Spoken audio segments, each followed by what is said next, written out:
Então vamos lá, trabalhar agora com a manobra de Osler. Primeiramente, é importante, pessoal, que vocês façam a aferição da pressão arterial do paciente para que você tenha conhecimento da pressão sistólica.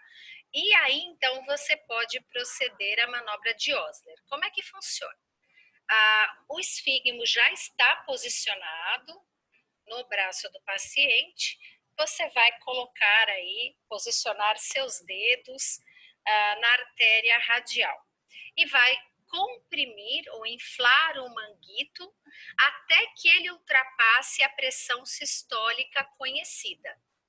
Se após ultrapassar em torno de 30 milímetros de mercúrio a pressão sistólica já conhecida e você continuar sentindo a pulsação arterial no pulso radial, considera-se Osler positivo.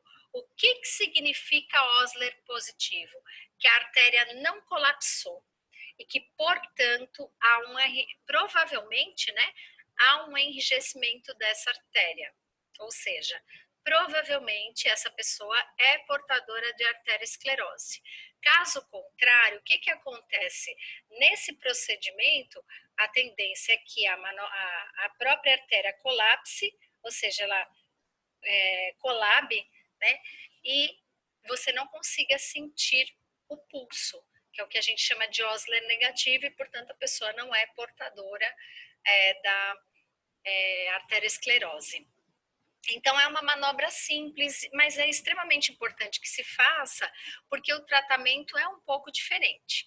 Outra questão importante que eu quero trabalhar com vocês, passei um pouquinho rápido demais aqui, vou voltar, né?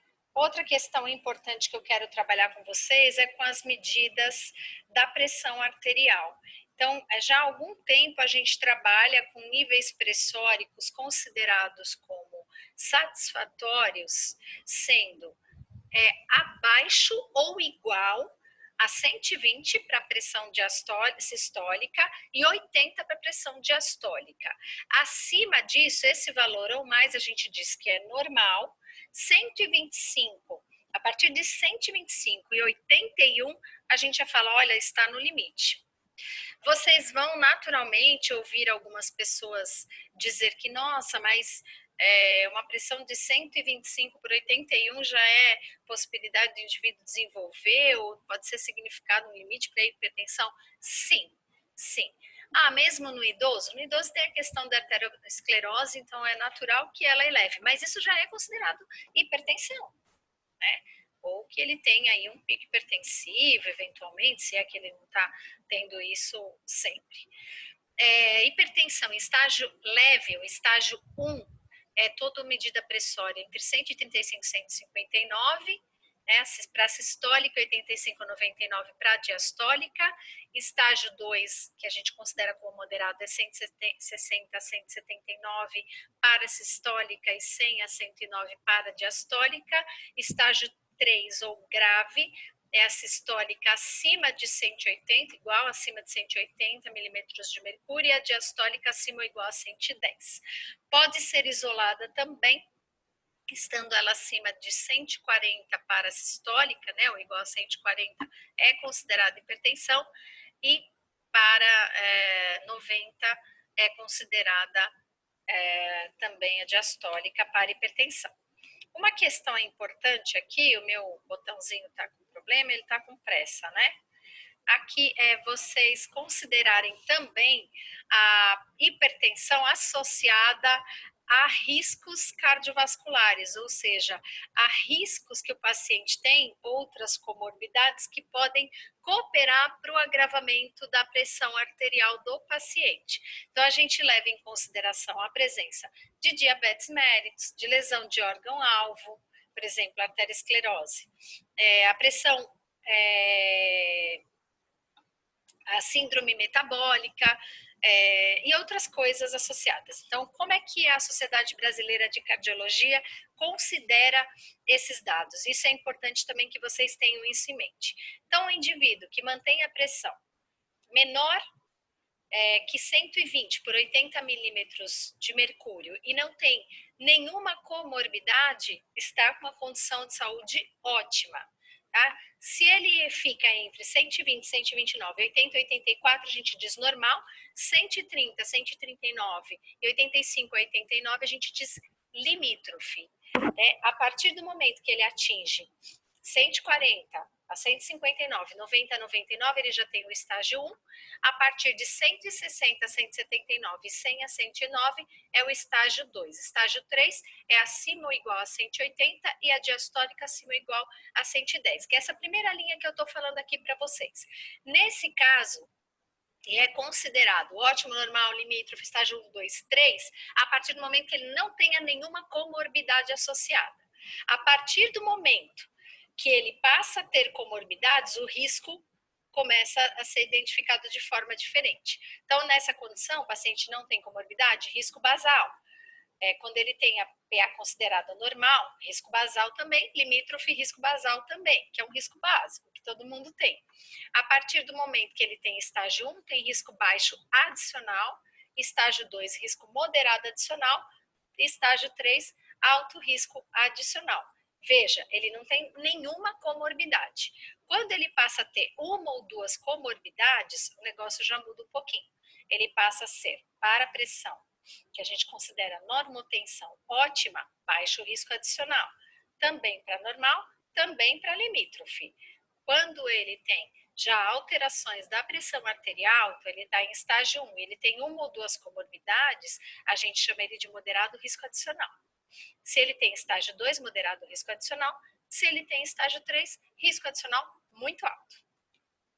Para que a gente precisa saber disso? Porque a conduta terapêutica é diferente. Ah, mas isso é uma conduta do médico. Mas geralmente nas unidades básicas de saúde ou na atenção primária em saúde, é o enfermeiro que vê primeiro o paciente. E a gente precisa ter esse conhecimento para encaminhar ou não o paciente, para pedir retorno ou não para o paciente dentro do período de tempo. Tá? Se ele tem mais de 3 fatores, tem lesão de órgão-alvo, tem síndrome metabólica ou tem diabetes, já passa, mesmo tendo uma pressão arterial normal, tem um risco moderado. E aí, tanto faz ela ser ótima ou normal, o risco é moderado. Na limítrofe, já passa a ter alto risco. Na estágio 1, alto risco adicional, e estágio 2, alto risco adicional também. Para estágio 3, risco adicional muito alto.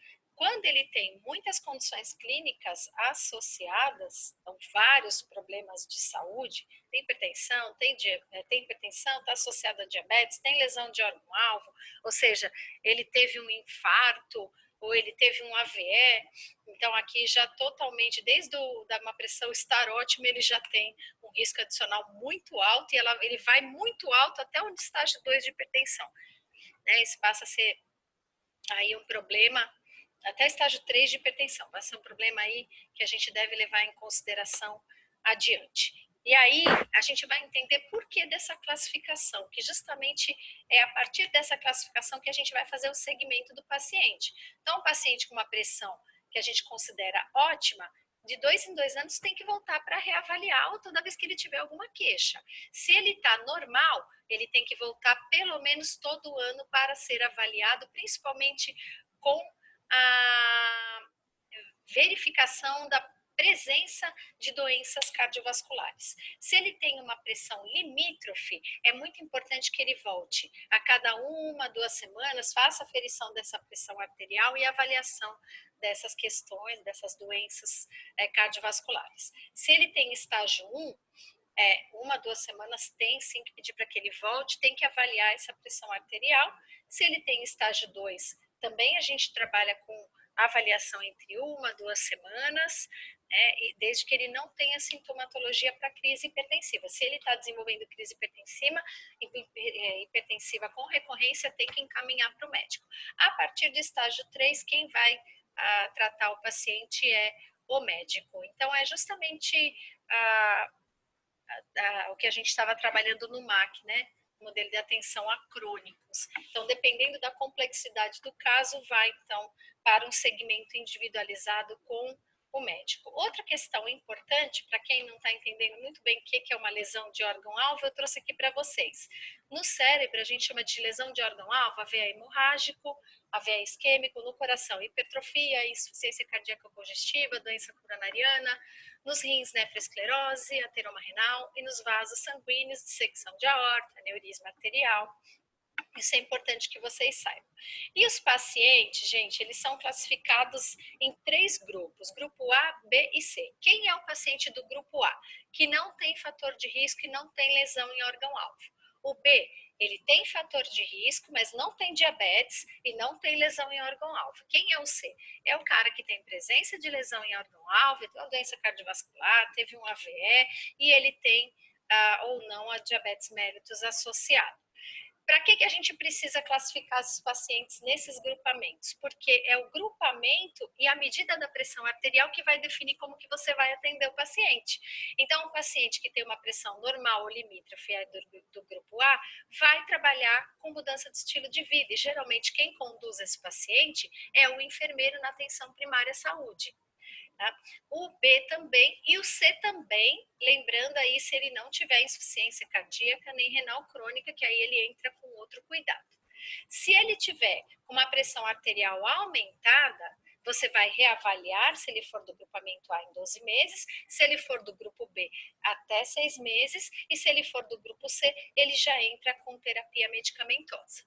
No estágio 2 e 3, sempre terapia medicamentosa. Então, ele vai trabalhar aí muito mais sendo atendido pelo médico do que por você, que é o enfermeiro.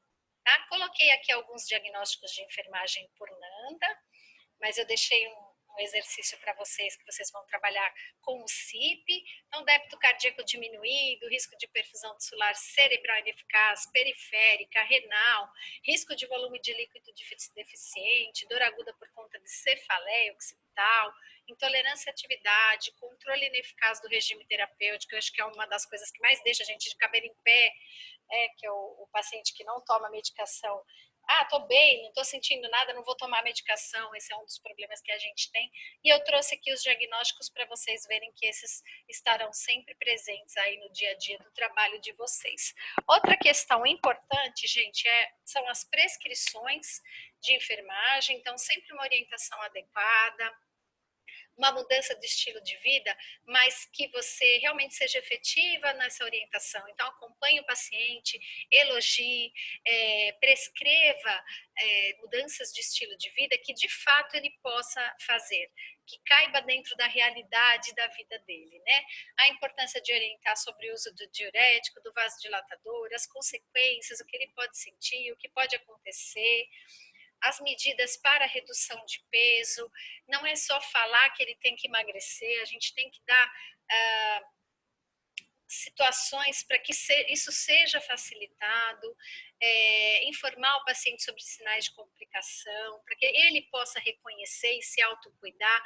O MAC, ele é pautado no autocuidado, a gente sabe disso, então tem que incentivar o paciente a se autocuidar, a participar de atividade física. Mas ele não gosta, bom, deve ter alguma coisa que ele gosta, vamos ajudá-lo a descobrir, vamos trabalhar isso com ele. E a importância da dieta hipossódica, ou você encaminha para uma nutricionista, um nutricionista para te ajudar a elaborar essa dieta dentro da realidade da pessoa, ou se você não tiver esse profissional à sua disposição, você trabalha aí elaborando um cardápio dentro da realidade do paciente, de modo que não tenha embutidos, enlatados e o sal, né?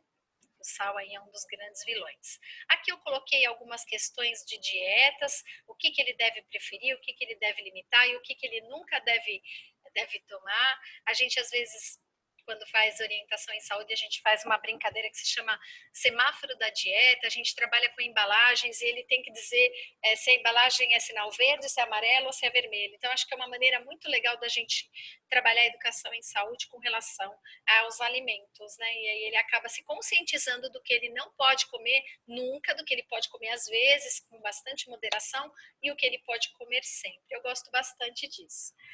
Bom, na nossa próxima aula, né, na próxima parte, a gente vai trabalhar diabetes mellitus. Então, até já, pessoal. Vamos concluir aqui essa primeira parte. Até já.